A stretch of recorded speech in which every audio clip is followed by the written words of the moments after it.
кең дала ТВ.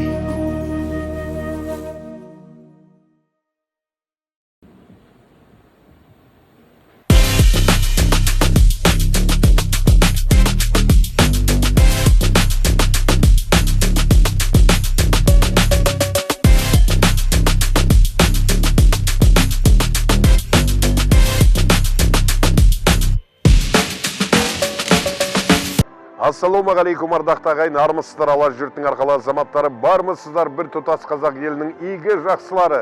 Мінеке еліміздің оңтүстігіне, яғни Шырайлы Шымқаладан сіздерге арнайы кең дала YouTube арнасынан дуғай сәлем. Мінеке еліміздің Шымқалада бүгін 3 жасқа дейінгі жастар арасындағы ауыр атлетикадан чемпионаты аяқталуда. Және де бұл жерде бүгін біздің еліміздің түпкір-түпкірінен келген ең мықты батыр, ауыр атлетиканың батырлары жиналып, ең мықтыны анықтады. Және де бұл ең жақын біздің резервіміз. Келе жатқан алда Лос-Анджелесте Олимпиадада осы жастар өнер көрсетіп біздің туымызды биікке көтереді деп біз сенеміз.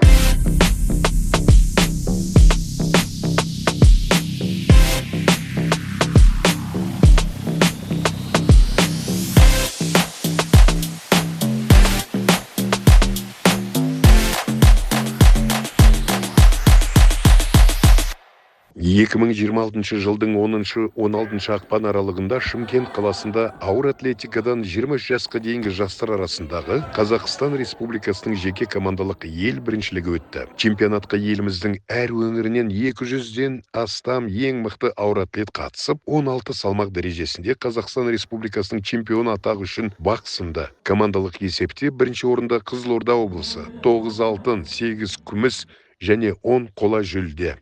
Спортсмены выступали у нас, там были мастера спорта международного класса.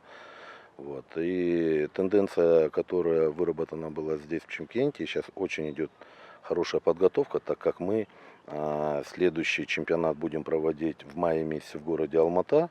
Вот.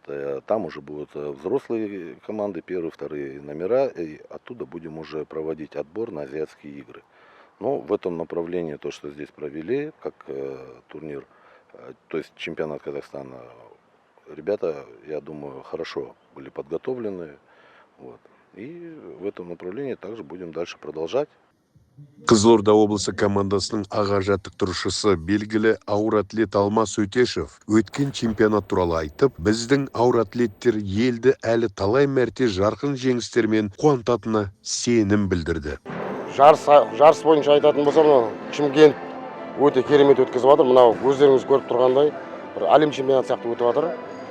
Былай біздің Қызылордаға келетін болсақ, мен осыдан 2 ай бұрын Қызылорда облысының аға бапкері болып тағайындады мені.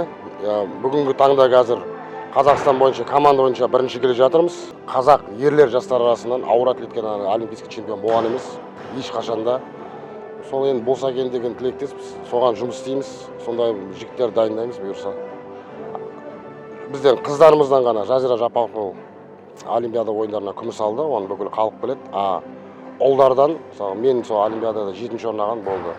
Одан кейін ешкім жақындаған жоқ. Енді алдағы уақытта осы жігіттерге сондай сенім артам.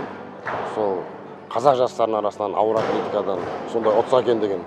Өйткені бізде спортта білесіздер ғой, қырғыздарда Олимпиада чемпионы бар, өзбек бауырларда да олимпийский чемпиондар бар, өз ұлтынан да. Біздің қазақтың ішіне өз ұлтынан Олимпиада чемпионы жоқ. Именно ауыр атлетикадан да.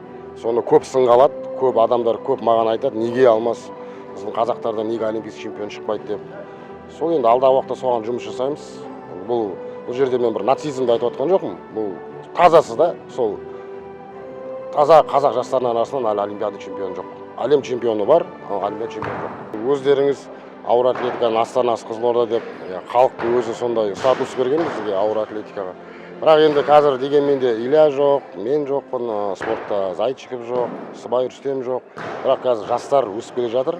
Әлі уақыт керек біздің жастарға, бір енді 2-3 жыл керек. 2-3 жылда біздің жастар жақсы нәтижеге келеді. Біздің көтерген салмақтарға бұйырса сол салмаққа келеді бір 3 жылда. Енді бірақ мынау қазіргі федерацияға келетін болсам, енді ұйымдастырулары бәрі өте керемет. Мен енді кеше президент федерациямен осы жарыста өзім официально таныстым ол кісімен. Сәттілік тіледі жұмысыма. Көмектесеміз, облысқа поддержка береміз, Алмастан поддержка береміз деп. Сондықтан да алдағы уақытта жұмыс істеген кезде айта жатамыз. Бірақ бүгінгі таңда енді керемет жұмыс істеп жатыр деп ойлаймын. Өйткені мынандай бейджиктер, мұндайлар өмір болмаған жағдай ғой біздің Қазақстан чемпионатында. Қазақстан чемпионаты әлемдік деңгейде сондай өткізіп жатыр да. Мен сол себептен рахмет айтамын, федерацияға рахмет. Осындай деңгейге жарыстың несін көтергенде, уровень. Мен айта аламын, қазір енді біздің артымыздан келе жатқан інішектер қазір жақсы нәтижеге жетіп жатыр ғой. Вот. Алдағы уақытта Олимпиадаға дейін бәрі жақсы болады деген, мен сондай үлкен килограммдарға шығады деген сондай сенімдемін да. Біздің Қазақстан құрамасы. 2015-те соңғы рет мен сол Америкада әлем чемпионатында 230 көтердім ғой. Сол кезде одан кейін бізді жаңа допингпен Ильяны, мені бәріміз команданы жасыланды, бәріміз кеткеннен кейін. Содан кейін осы бөлек нәрсе де ол іштегі сезім деген жарысқың келеді, кәдімгі түсіңе де кіреді ше. Сол енді қазір шүкір енді оқушыларым көтеріп жатыр. Енді бар білген соларға үйретеміз алдағы уақытта. Енді біздің жете алмаған солар жетсін деп соларға жұмыс істеп, сол бар білгенім соларға үйретеміз. Бірақ действительно сағынасың ғой енді. Ол сөзбен айтуға енді ол вообще айта алмайсың оны. Арқан қозып кәдімгідей қазақпыз ғой, көтеріп жатқан кезде ше. Ничего енді, бұйырған сол болды кезіндегі. Бірақ бір өкінішті да сол жастай кетіп қалдым да спорттан. Енді піскен кезде сол 27-ге енді толып 230 килограммға енді шығып, міне Олимпиадаға деген кезде, мысалы Олимпиаданы білесіздер, даже қола медаль 217 килограммен қол алып кетті ғой.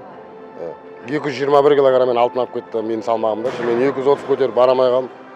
Сол маған ауыр тиді да, мен сол себептен 10 жылдан кейін өз-өзіме келдім ғой. Сол Олимпиада алтыннан айырылғаннан маған қатты тиді енді өзіме. Енді мен айта аламын, оған дейін Нұрғисанның бәрі әлемді ұтып жатыр. Одан кейін Қарағандының баласы бар. Енді алдағы уақытта мықты балдары бар. Астананың баласы бар. Мен айтып тұрмын ғой, бұл ауыр атлетикада жаңағыдай случайность деген жоқ та. Сонда жылдармен келеді да, салмақ дегенше. Жаңа біз көтерген 230, Илья көтерген жаңа 240-тар, олар жылдармен келетін нелер да, салмақтар да. Сондықтан да әлі Олимпиада ойындарына дейін біздің жігіттер Құдай қаласа дайын болады деген сенімдемін.